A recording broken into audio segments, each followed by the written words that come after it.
Seminário no Ar, um estudo bíblico sobre o tema Sal da Terra e Luz do Mundo. Aula número 52. Deus quer ação. Não uma ação qualquer, não uma ação presunçosa, não uma ação daquele que bota a Bíblia debaixo do braço, esquece de abri-la, abaixa a cabeça e sai igual um touro enfesado contra tudo e contra todos para causar escândalos, divisões e facções na igreja. Não é esta ação que Deus está querendo, como também não é daquela ação inconsequente de crianças que saem de qualquer forma para causar escândalos, fazer coisas erradas. Claro que de tudo isto Deus aproveita, mas a verdade é que Deus não quer isto. Não a ação daqueles que saem a semear de qualquer jeito, em qualquer lugar. Não é assim que Deus quer. É uma ação obediente, consequente, responsável, madura. É uma ação intrépida de quem conhece o Senhor e não teme o inimigo.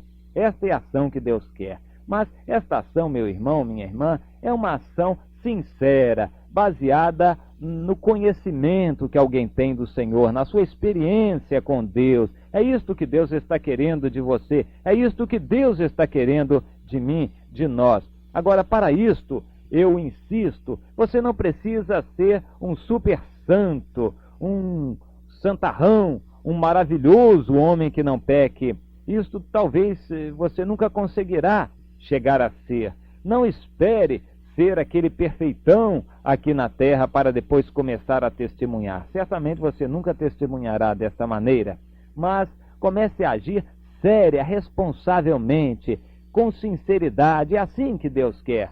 Esta palavra se contrapõe à atitude daqueles que são covardes, aqueles que são acomodados espiritualmente, e as igrejas estão cheias de gente assim, gente acomodada espiritualmente, gente conformada com o mundo, gente que se tornou amiga deste mundo, gente que tem interesses financeiros no mundo, gente que se amarrou no mundo por causa do dinheiro, por causa de empregos, gente que se amarrou no mundo por causa de laços de parentesco, gente que se amarrou no mundo por causa de laços de sensualidade, que se comprometeu com o mundo de tudo quanto é forma, com prestações de todo tipo, com comodismo, com bens materiais, gente que está totalmente amarrada por Satanás, gente que não pode jamais ter coragem para Deus usar. Não é este tipo de gente que Deus está querendo. É gente sincera, que deixa tudo por amor a Jesus, e ainda que seja fraca, mas que se dispõe a obedecer ao Senhor. Vamos ver em 1 Samuel 25, versículo 28, uma palavra interessante. Diz a Abigail, aquela mulher muito sensata: perdoa, diz a Davi, a transgressão da tua serva, porque o Senhor te fará casa firme, porque tu pelejas as batalhas do Senhor, e não se ache mal em ti por todos os teus dias. Tu pelejas as batalhas do Senhor. Que isto seja dito com respeito a você. Sim, que isto seja dito com respeito a você. Que você é uma pessoa que peleja as batalhas do Senhor. Não que você peleja por conta própria. Não que você peleja por presunção. Não que você peleja de qualquer forma. Mas que você peleje as batalhas do Senhor. Que isto seja dito a seu respeito. Mais adiante, no versículo 41, a mesma Abigail se inclina, se prostra, rosto em terra diante de Davi, e diz: eis que a tua serva é criada para lavar os pés aos criados do meu Senhor. Ela se prostrou, rosto em terra, e tomou uma decisão. Ela agiu. Aquela decisão foi correta, uma decisão séria. Eu me decido agora a ser serva para lavar os pés aos servos do meu Senhor, de Davi. Que decisão tremenda, que humildade daquela mulher, que disposição de alguém que fora esposa de um homem rico, mas que agora viúva se dispunha a ser tão somente aquilo que ela achava, entendia de ser uma serva. Que você seja um servo, meu irmão, que você, minha irmã, seja uma serva do Senhor, de tudo e de todos, por amor ao Senhor, em nome do Senhor. Ação para tornar-se uma serva. Em Lucas 19, versículo 8, nós lemos a respeito da atitude, da decisão de um homem que de forma muito especial tocou o coração de Jesus. Sabe quem foi aquele homem? Era um homem pequeno, porém rico, Zaqueu. No versículo 8, Lucas 19, ele diz, se levantou e disse, Senhor, resolvo dar aos pobres a metade dos meus bens. E se em alguma coisa tenho defraudado alguém, restituo 4 vezes mais. Resolvo dar a metade. E se eu defraudei, restituo 4 vezes mais. Atitude. Tomou atitude, ação. É isto que Deus quer. Tem muita gente na igreja que é crente de palavras, de falação. Não é isto que Deus quer. Meu irmão, você já deu grandes somas de dinheiro, já tomou atitude corajosa de dar metade do que você tem? Deus quer que você dê tudo, mas vamos ser razoáveis, com sinceridade, pelo menos a metade. Você já disse isto à igreja, meus irmãos, está aqui, metade do que eu tenho, é carro, é casa, é terreno, está aqui, eu estou dando para a obra de Deus. Eu quero ver isto no nosso meio, esta fé, esta atitude, Deus operando nos corações e dando, está aqui terreno, carro, casa, tudo, eu estou dando para Deus, porque eu amo o Senhor meu Deus, como Davi fez. Eu quero ver esta atitude em nosso meio, que é prova da verdadeira fé, do verdadeiro arrependimento, da verdadeira conversão. Esta atitude, esta ação, verdadeira ação, que comprova o arrependimento de Zaqueu, está escrita, registrada aqui na Bíblia. E também contrasta com aquela atitude daquele servo mau, negligente, que recebeu um talento de Deus. Em Lucas 19, 20, veio e se apresentou diante do Senhor e disse, eis aqui, Senhor, a tua mina, que eu guardei embrulhada num lenço. Eu tive medo e guardei para te entregar esta mina.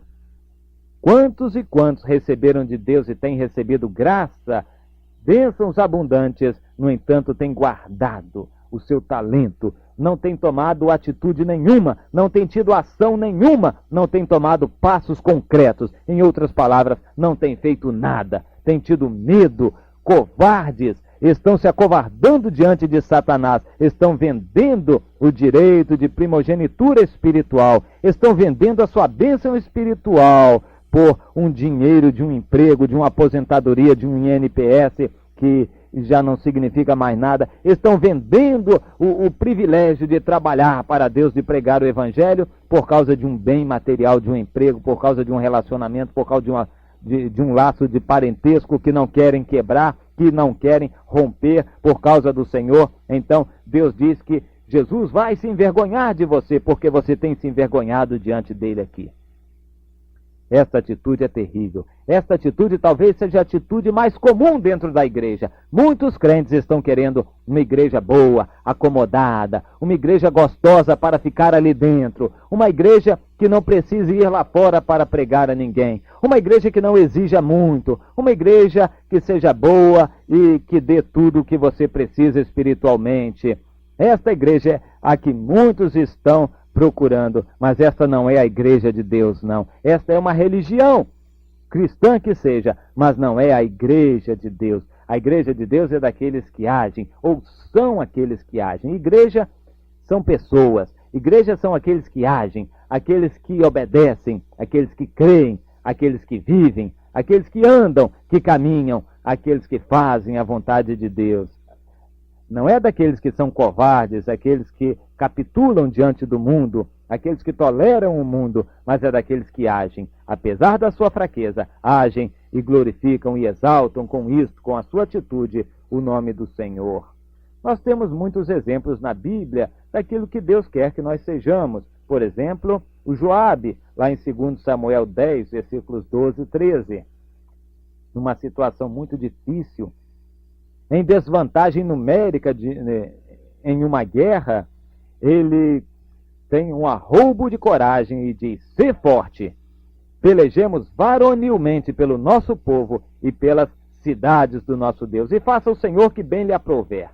Sê forte, pelejemos varonilmente. E avançaram, o povo que estava com ele avançou, não tiveram medo, e o resultado é que venceram a guerra, venceram o combate. Assim Deus quer conosco, em desvantagem numérica, em desvantagem financeira, em desvantagem de tudo quanto é aspecto humano, mas que avancemos. No nome do Senhor, que pelejemos, que enfrentemos o mal, que enfrentemos o mundo, e o Senhor há de nos dar a vitória.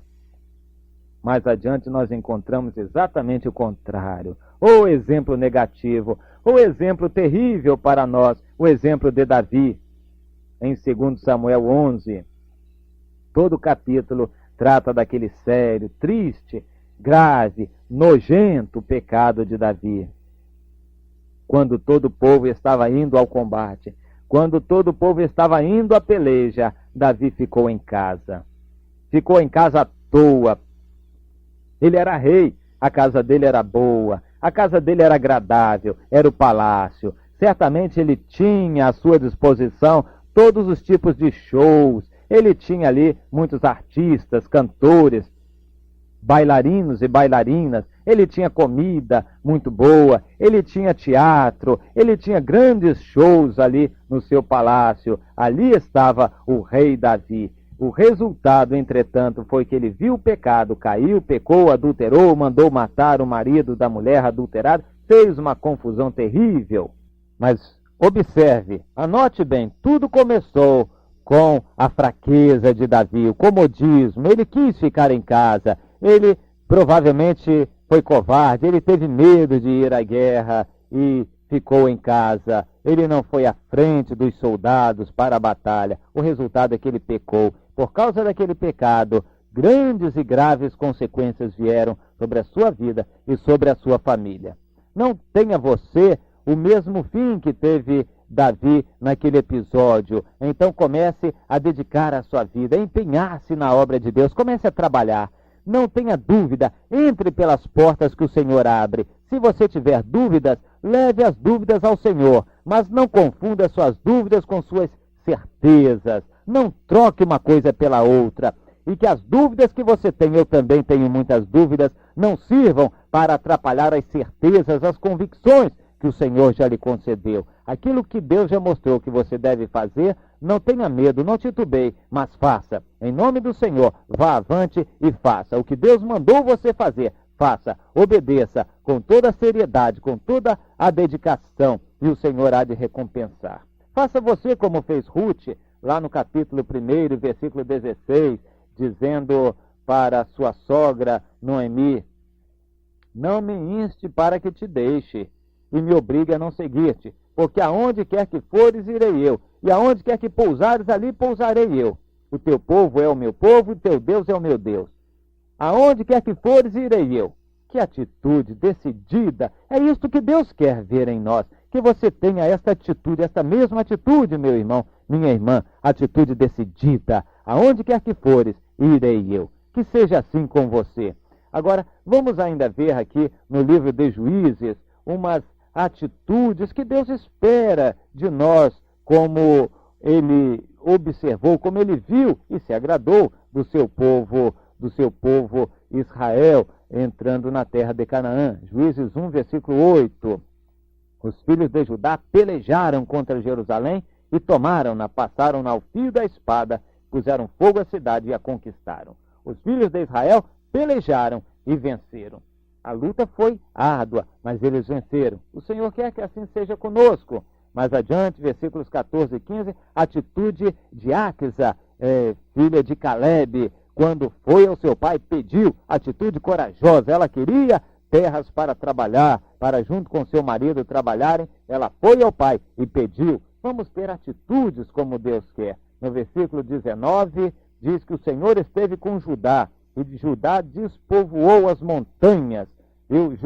Judá esteve pelejando e o Senhor Deus deu vitórias a Judá. Que seja assim com você, que seja assim conosco. O Senhor nos dê vitórias e nós estejamos agindo em ação, em obediência ao Senhor. E Ele há de nos caracterizar e honrar a fé, porque Ele é o nosso Deus e Ele peleja por nós. Amém.